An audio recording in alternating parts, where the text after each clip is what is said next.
എപ്പോഴും അഭിലഷിക്കുക.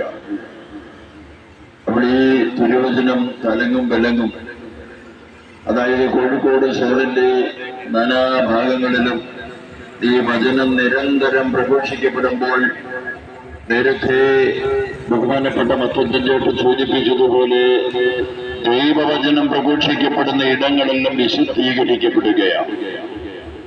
അവരുടെ ദൈവത്തിന്റെ വചനം അത് സജീവമാണ്, അത് ഊർജസ്വലമാണ്, അവ ഇരുതല വാളിനേക്കാൾ മൂർച്ചയേറിയതാണ്. അത് ചേതനയിലും ആത്മാവിലും സന്ധിബന്ധങ്ങളിലും തുളച്ചു കയറുന്നതും ഹൃദയത്തിന്റെ വിചാരങ്ങളും നിയോഗങ്ങളും എല്ലാം വിവേചിച്ചറിയുന്നതുമാണ് ദൈവത്തിന്റെ വചനം.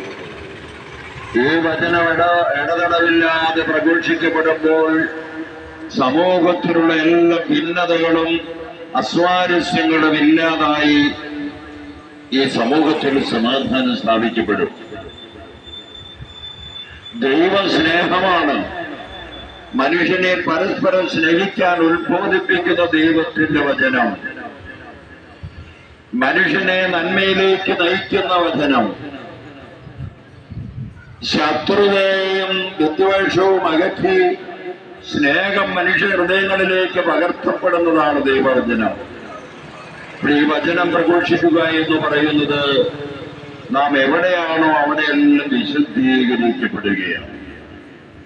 ദൈവത്തിന്റെ ഏറെ പ്രീതികരമായ ഈ സുവിശേഷ ശുശ്രൂഷയിൽ പങ്കാളിയാകാൻ സാധിച്ചതിൽ നന്ദി പറയുകയാണ്.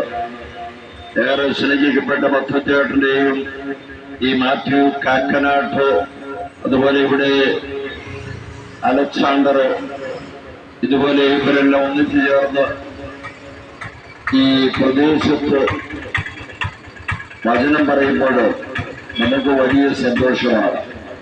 അതുപോലെ അനവധി ഗ്രൂപ്പുകൾ രൂപപ്പെടണമെന്നാണ് നാം ആഗ്രഹിക്കുക. കാരണം ഈ സുവിശേഷം പ്രഘോഷിക്കുക എന്നുള്ളത് ഓരോ ക്രൈസ്തവന്റെയും ഉത്തരവാദിത്വമാണ്.